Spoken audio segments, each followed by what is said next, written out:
Welcome dear students, good morning all of you. आज के lecture में हम नीट हिंदी मीडियम को आगे रनिंग कर रहे हैं और इसको कंटिन्यू करते टाइम अपना नेक्स्ट टॉपिक ले रहे हैं बेटा आयनिक यौगिकों के अभिलक्षण। ठीक है, माई सेल्फ ए के शर्मा। अभी तक हम बेटा पिछले लेक्चर्स में जालक ऊर्जा का डिटर्मिनेशन पढ़ चुके हैं। जालक ऊर्जा का डिटर्मिनेशन हमने टू टाइप से किया था, बॉर्न हैबर प्रोसेस से, बॉर्न हैबर साइकिल से, और बेटा सेकेंड हमने किया था बॉर्न लैंडे इक्वेशन से। प्रैक्टिकली एनालिसिस करेंगे, प्रायोगिक निर्धारण करेंगे, तब हम करेंगे बॉर्न हैबर साइकिल से, और बेटा जब हम तुलनात्मक अध्ययन करेंगे तब हम करेंगे बॉर्न लैंडे इक्वेशन से। अब बेटा हम बात करें, इसके बाद हमने एक टॉपिक और लिया था लास्ट में, एप्लीकेशन ऑफ लैटिस एनर्जी, जालक ऊर्जा का अनुप्रयोग। वहां पर दो अनुप्रयोग बताए थे। आयनिक ठोस का जब हम आयनिक ठोस या आयनिक यौगिकों का जब हम स्थायित्व निर्धारित करें तो स्थायित्व समानुपाती आएगा लैटिस एनर्जी। और फिर हमने कहा था बॉइलिंग पॉइंट और मेल्टिंग पॉइंट जो होते हैं आयनिक ठोस के, ये भी बेटा डिपेंड करते हैं किस पर, लैटिस एनर्जी पर, जालक ऊर्जा पर। ठीक है डियर फ्रेंड्स, अब हम नेक्स्ट टॉपिक स्टार्ट करेंगे और नेक्स्ट टॉपिक हमारे पास आता है आयनिक यौगिकों के अभिलक्षण। क्लियर? नेक्स्ट टॉपिक आता है आयनिक यौगिकों के सामान्य अभिलक्षण। टॉपिक स्टार्ट करते हैं बेटा आयनिक यौगिकों के सामान्य अभिलक्षण।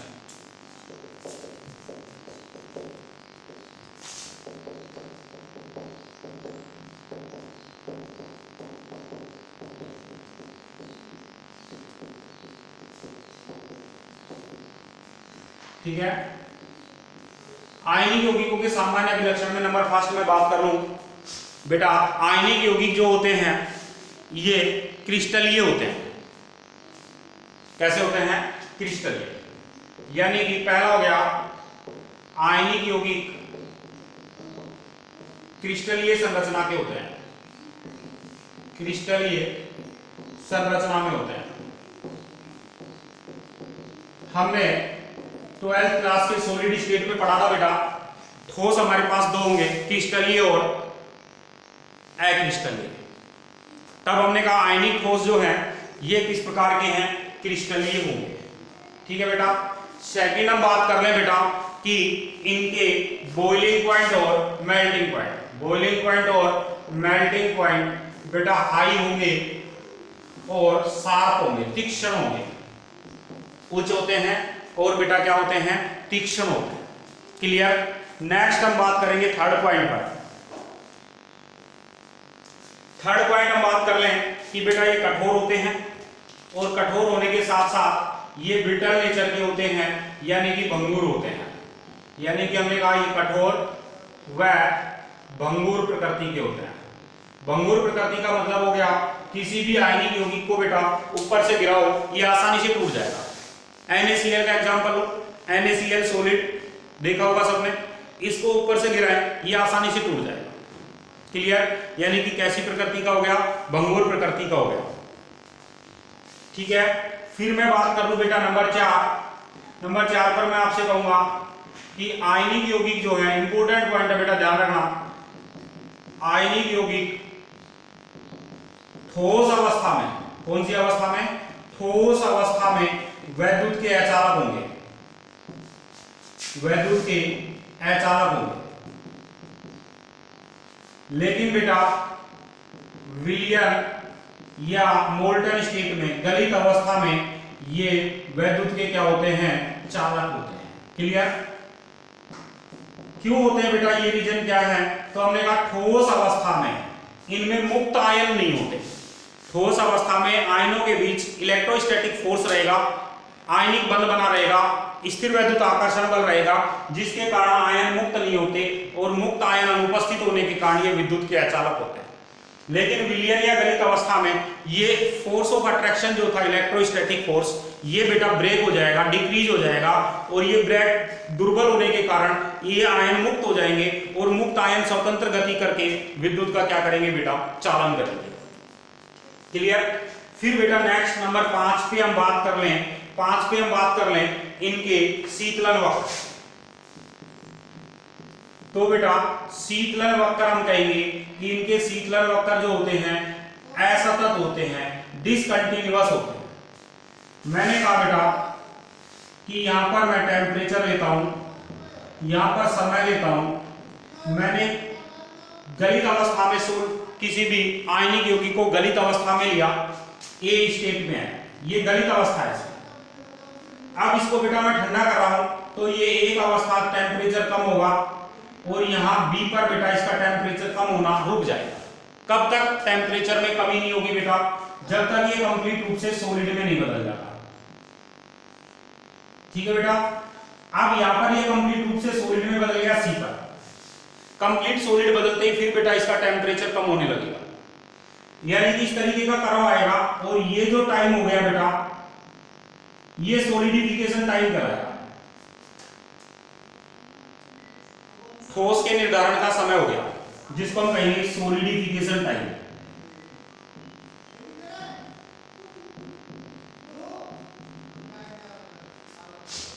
ठीक है बेटा। अब हम बात करेंगे नेक्स्ट बेटा स्पेस आइसोमेरिज्म।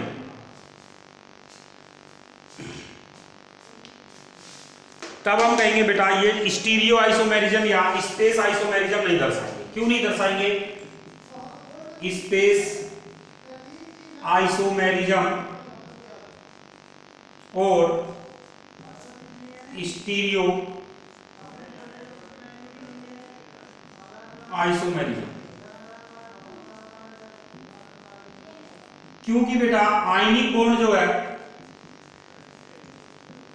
आयनिक आबंध जो है, ये दिशात्मक नहीं है। आयनिक आबंध कैसा नहीं है? दिशात्मक नहीं है। ये नॉन रिजिड और नॉन डायरेक्शनल होता है।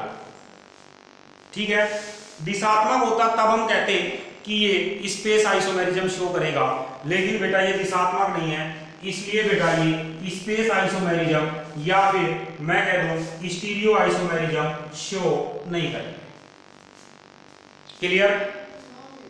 अब बेटा हम बात करेंगे नेक्स्ट प्रॉपर्टी क्या है कि इनकी जो रिएक्शंस होती हैं ये आयनिक रिएक्शंस होती हैं, ये आयनिक अभिक्रिया दर्शाते हैं।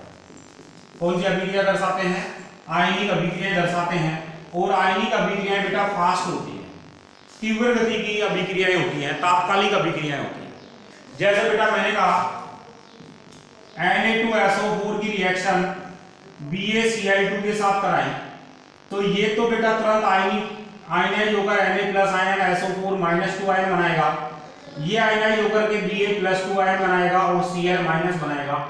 ये Ba+2 और ये SO4- तुरंत रिएक्शन करेंगे, Ba+2 SO4- और ये BaSO4 बनाएंगे और BaSO4 अवक्षेपित हो जाएगा बेटा, यानी कि इसकी हमें व्हाइट पीपीटी मिलेगी। और रिएक्शन कैसी होगी बेटा? तात्कालिक होगी, तात्क्षणिक रिएक्शन होगी, बहुत फास्ट रेट रहेगी, तीव्र गति की अभिक्रियाएं होंगी। क्लियर? फिर हम बेटा बात करें नेक्स्ट प्रॉपर्टी की। नेक्स्ट प्रॉपर्टी हमारे पास आती है आइसोमॉर्फिज्म,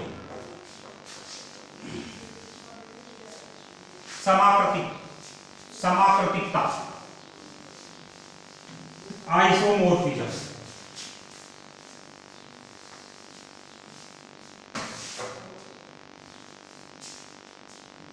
नेक्स्ट प्रॉपर्टी हो गई बेटा आइसोमॉर्फिज्म।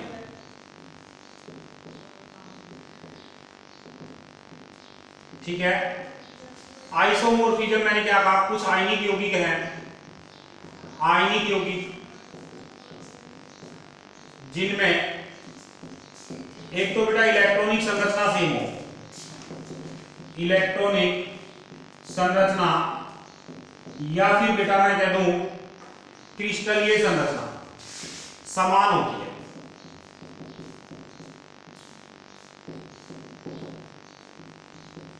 क्रिस्टलीय संरचना क्या होती है? समान होती है। ऐसे यौगिक बेटा क्या कहलाते हैं? समाकृतिक यौगिक, आइसोमॉर्फस कहलाते हैं। और इस प्रॉपर्टी को हम कहते हैं आइसोमॉर्फिज्म। बेटा मैं एग्जांपल लेता हूं NaF, एग्जांपल लिया मैंने NaF, वह NaF के साथ में बेटा एग्जांपल ले लेता हूं MgO। देखो Na क्या बनाएगा, Na प्लस बनाएगा, F माइनस बनाएगा, Mg+2 बनाएगा, ऑक्सीजन -2 बनाएगा। Na सोडियम बेटा 11 नंबर पे होता है, एटॉमिक नंबर 11 है, परमाणु क्रमांक 11 है। एक इलेक्ट्रॉन त्याग करके Na+ आयन बनाएगा। Na+ आयन में 10 इलेक्ट्रॉन होंगे, इसका इलेक्ट्रॉनिक स्ट्रक्चर हो गया 2 और 8। F बेटा 9 नंबर पे है, ये एक इलेक्ट्रॉन ग्रहण करके F- बनाएगा, इसमें भी 10 इलेक्ट्रॉन हो गए, इलेक्ट्रॉनिक स्ट्रक्चर हो गया 2 8। Mg+2, Mg 12 नंबर पे है, 2 इलेक्ट्रॉन त्याग करके +2 बनाएगा, Mg+2 में 10 इलेक्ट्रॉन हो गए, इलेक्ट्रॉनिक स्ट्रक्चर हो गया 2 और 8। ऑक्सीजन 8 नंबर पे है, 2 इलेक्ट्रॉन ग्रहण करके ऑक्सीजन -2 बनाएगा, इसका भी इलेक्ट्रॉनिक स्ट्रक्चर हो गया बेटा 2 और 8। इनके इलेक्ट्रॉनिक स्ट्रक्चर समान है, तब मैं कहूंगा ये आइसोमॉर्फस है। क्लियर। एक एग्जांपल और ले लेता हूं बेटा, मैंने एक एग्जांपल लिया K2S व KCl। बेटा K प्लस बनाएगा, S-2 आयन बनाएगा, यहां पर K+ आयन है, Cl माइनस। K प्लस का हो गया बेटा 2 8 और 8। पोटेशियम 19 नंबर पे होता है, एक इलेक्ट्रॉन बाहर निकाल के K+ बनाएगा, इलेक्ट्रॉन हो गया 18, इलेक्ट्रॉनिक संरचना हो गई 2 8 8। ये सल्फर 16 नंबर पे होता है, 2 इलेक्ट्रॉन ग्रहण करके -2 बनाएगा, 16 और 2 18 इलेक्ट्रॉन हो गए बेटा, इसका इलेक्ट्रॉनिक स्ट्रक्चर हो गया 2 8 8। इसका भी हो गया बेटा 2 8 8। क्लोरीन 17 नंबर पे है, एक इलेक्ट्रॉन ग्रहण करके Cl- बनाएगा, इसका भी इलेक्ट्रॉनिक स्ट्रक्चर हो गया 2 8 8। तो बेटा ये इनके इलेक्ट्रॉनिक स्ट्रक्चर देखो समान है, हम कहेंगे ये आइसोमॉर्फस है। ठीक है। एक एग्जांपल और दे देता हूं मैं इसमें, MgSO4.7H2O, FeSO4.7H2O और बेटा ZnSO4.7H2O। देखो सभी में सल्फेट जो है ये 7H2O स्ट्रक्चर्स में है। ठीक है, Mg+2, Fe+2, Zn+2, इनमें क्रिस्टलीय संरचना जो है वो सेम बनेगी, और क्रिस्टलीय संरचना सेम बनने से ये बेटा क्रिस्टलीय संरचना समान होने के कारण आइसोमॉर्फिज्म शो करेंगे। क्लियर। अब बेटा हम बात कर लेंगे विलेयता। नेक्स्ट इसकी प्रॉपर्टी आती है आयनिक यौगिकों की विलेयता। बहुत इंपॉर्टेंट प्रॉपर्टी है बेटा, इसको ढंग से देखेंगे, काफी बार कंपटीशन में इस पे क्वेश्चंस आते हैं।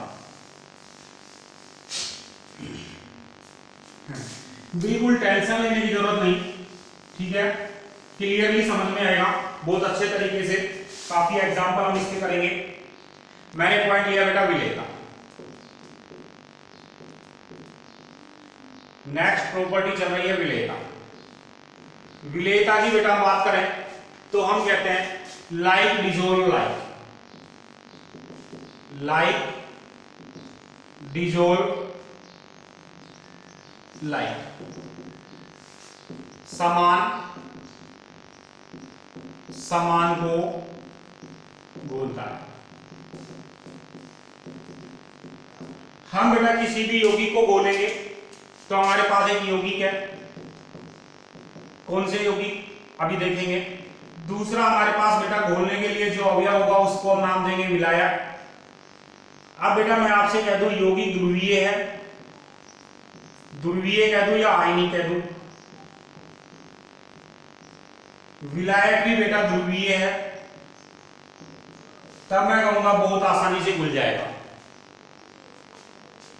ये बेटा अध्रुवीय है, ये भी बेटा अध्रुवीय है, हम कहेंगे ये बहुत आसानी से घुल जाएगा।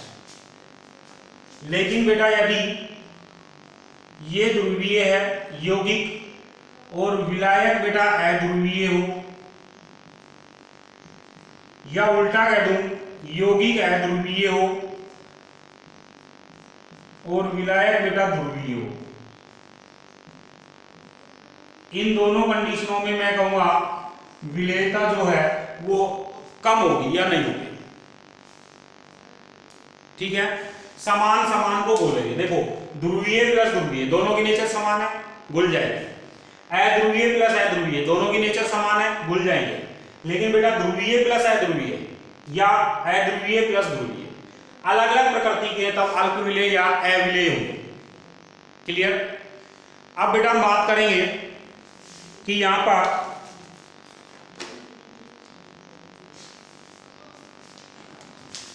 आयनिक यौगिकों की विलेयता की बात कर रहे थे, इसलिए मैं आपसे कहूंगा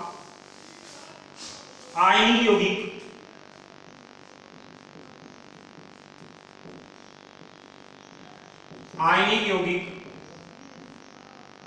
ध्रुवीय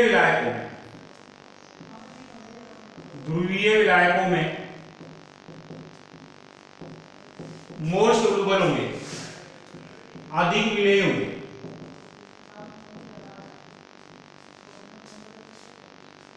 ठीक है बेटा। अब जो ध्रुवीय विलायक है ये आयनिक यौगिकों को आसानी से घोल रहे हैं। ठीक है, क्यों बोल रहे हैं बेटा?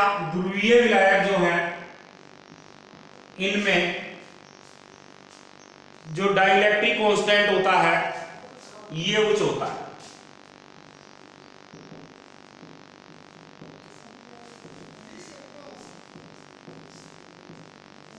डाइलेक्ट्रिक कांस्टेंट की वैल्यू क्या होती है बेटा? हाई होती है। डाइलेक्ट्रिक कांस्टेंट हाई वैल्यू होने के कारण ध्रुवीय विलायक आयनिक यौगिकों को आसानी से घोलते हैं। अब रीजन क्या है मेन, क्यों घोलते हैं? जब बेटा डाइलेक्ट्रिक कांस्टेंट की वैल्यू हाई है तब हम कहेंगे कि ये जो आयनिक यौगिक है इन आयनिक यौगिकों में विपरीत आयनों के बीच, धनायन और ऋणायनों के मध्य उपस्थित स्थिर वैद्युत आकर्षण बल को कम कर देंगे।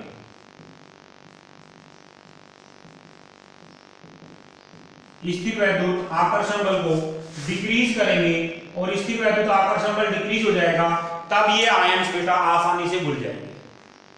ये आयनिक यौगिक आसानी से घुल जाएगा। वापस देखिए, मैंने कहा विलेयता, कौन से यौगिकों के अभिलक्षण पढ़ रहे थे? आयनिक यौगिकों के।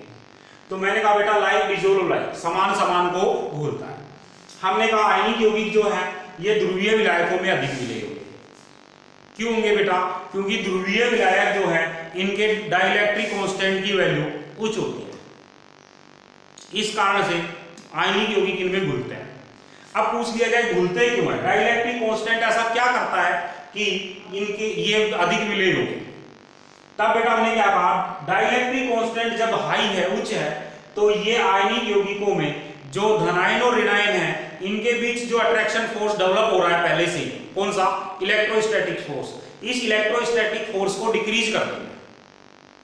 ठीक है, और इस इलेक्ट्रोस्टैटिक फोर्स को डिक्रीज करेंगे जिससे आयन जो आकर्षण बल था ये कम हो गया, और आयनों का आकर्षण बल कम हो गया तो आयन दूर हटेंगे, यानी कि इस विलायक में घुलने लग जाएंगे। क्लियर। अब बेटा हम इसकी मैकेनिज्म को भी देखेंगे, लेकिन मैकेनिज्म को देखने से पहले मैं आपसे कह दूं कि डाइलेक्ट्रिक कांस्टेंट कुछ यौगिकों के हमें याद करना है। जैसे बेटा मैं आपसे कह दूं सर्वाधिक डाइलेक्ट्रिक कांस्टेंट जल का होता है, इसकी वैल्यू है 81। जल का डाइलेक्ट्रिक कांस्टेंट कितना बेटा? सर्वाधिक है 81। फिर होता है बेटा मैथिल अल्कोहल का CH3OH। CH3OH के डाइलेक्ट्रिक कांस्टेंट की वैल्यू बेटा 35 है। फिर बेटा C2H5OH जो है और एसीटोन,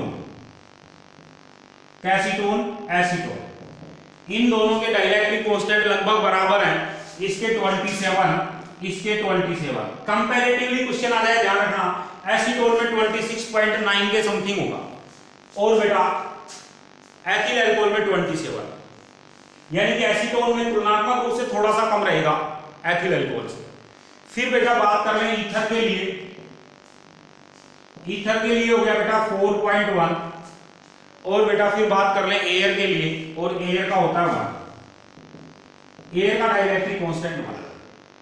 ये मैंने विलायक लिए और ये इनके डाइलेक्ट्रिक कांस्टेंट।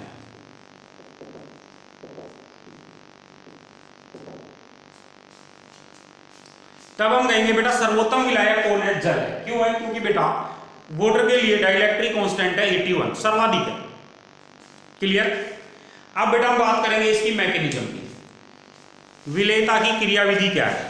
ठीक है बेटा, विलेयता की क्रियाविधि को समझाने के लिए मैं एक पॉइंट आपको एक आयनिक यौगिक लेकर के एक्सप्लेन करता हूं।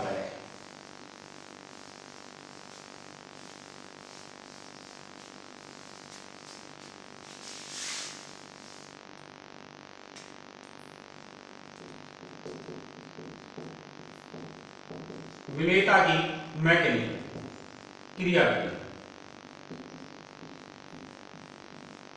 ठीक है बेटा, बेटा हमने एक आयनिक यौगिक बनाया और आयनिक यौगिक बनाया NaCl। ये बेटा Na+, फिर Cl-, फिर Na+, फिर Cl-, इस तरीके से ज्वाइंट होते चले जाएंगे। ये Cl-, फिर Na+, ये आयनिक यौगिक बेटा आपस में जुड़ करके आयंस आपस में जुड़कर के एक आयनिक यौगिक NaCl का निर्माण कर रहे हैं। ठीक है, इस तरीके से एक आयनिक यौगिक का निर्माण हुआ हमारे पास। अब बेटा जैसे ही हम इसको ध्रुवीय विलायक में घोलेंगे, मैं ध्रुवीय विलायक यहां पर एग्जांपल ले लेता हूं जल। जल में घोला बेटा HOH, H+ बनाएगा, OH- बनाएगा, यानी कि इस ध्रुवीय विलायक में दो ध्रुव हो गए, एक पॉजिटिव पोल, एक नेगेटिव पोल, दो पोल बन गए।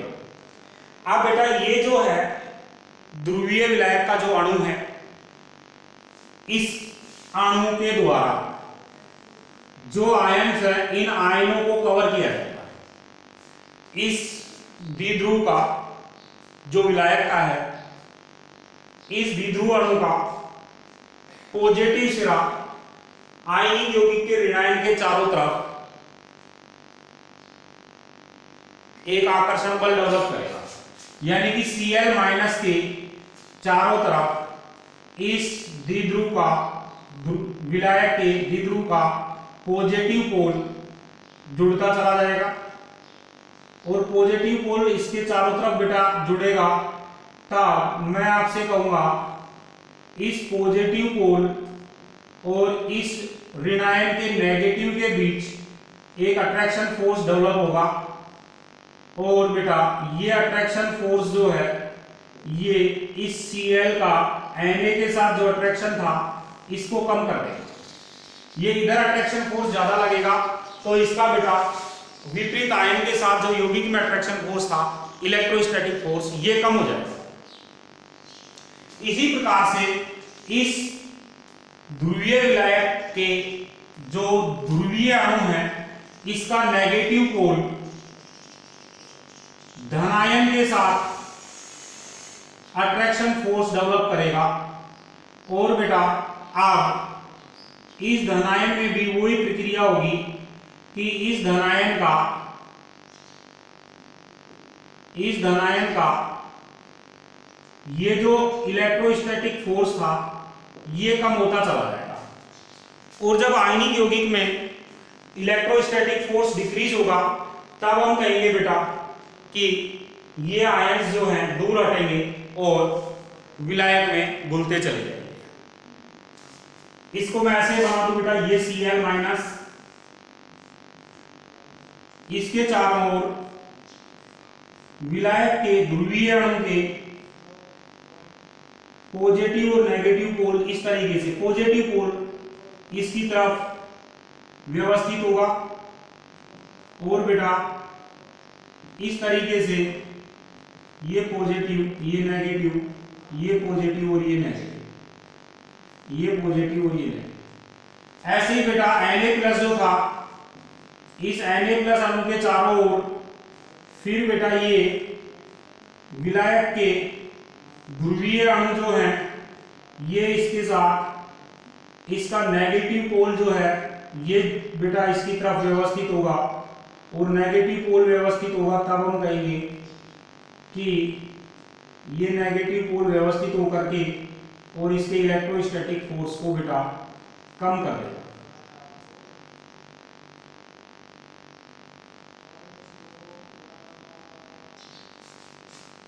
ठीक है, चले आगे। इस तरीके से बेटा ये आयनिक यौगिक विलेय हो जाएंगे। अब देखें हम किसी भी पोलर सोलवेंट में व्यवस्थित होकर के घुलते चले जाएंगे।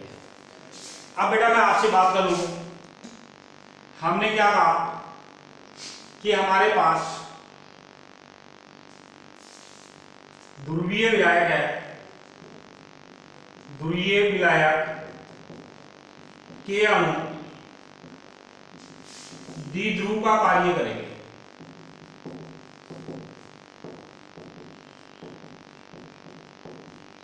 इस द्विध्रुव अणु का नेगेटिव पोल आयनिक यौगिक के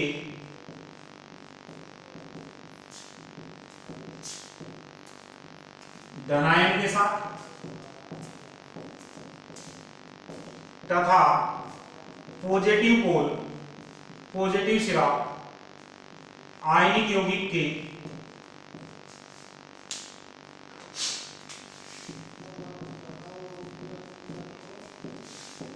ऋणायन के साथ इंटरैक्ट करता है, अन्योन क्रिया करता है,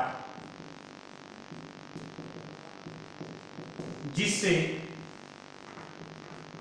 आयनिक यौगिकों में आयनों के बीच उपस्थित स्थिर वैद्युत आकर्षण बल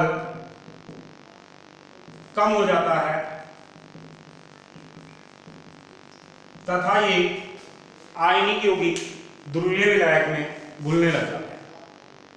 क्लियर? डाइलेक्ट्रिक कांस्टेंट की बेटा काफी बार परिभाषा पूछ लेता है। Dielectric constant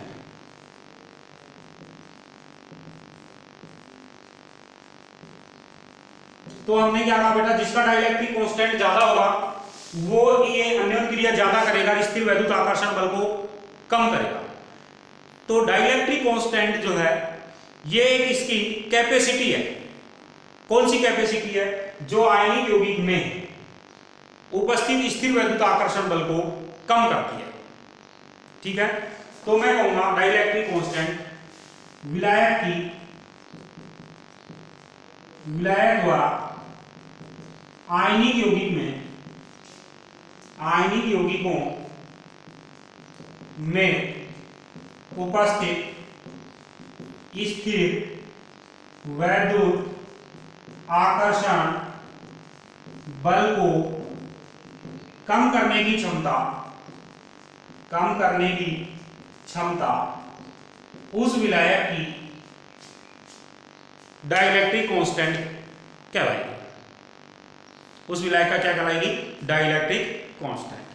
highest dielectric constant याद रखना है वाटर का है, इसलिए वाटर बेटा क्या है? जल जो है ये सर्वोत्तम विलायक है। क्लियर? अब बेटा इस पर हम कुछ आगे डिस्कस करेंगे नेक्स्ट लेसन में, और नेक्स्ट लेक्चर में बेटा हम कुछ एग्जाम्पल भी डिस्कस करेंगे। Okay, thank you.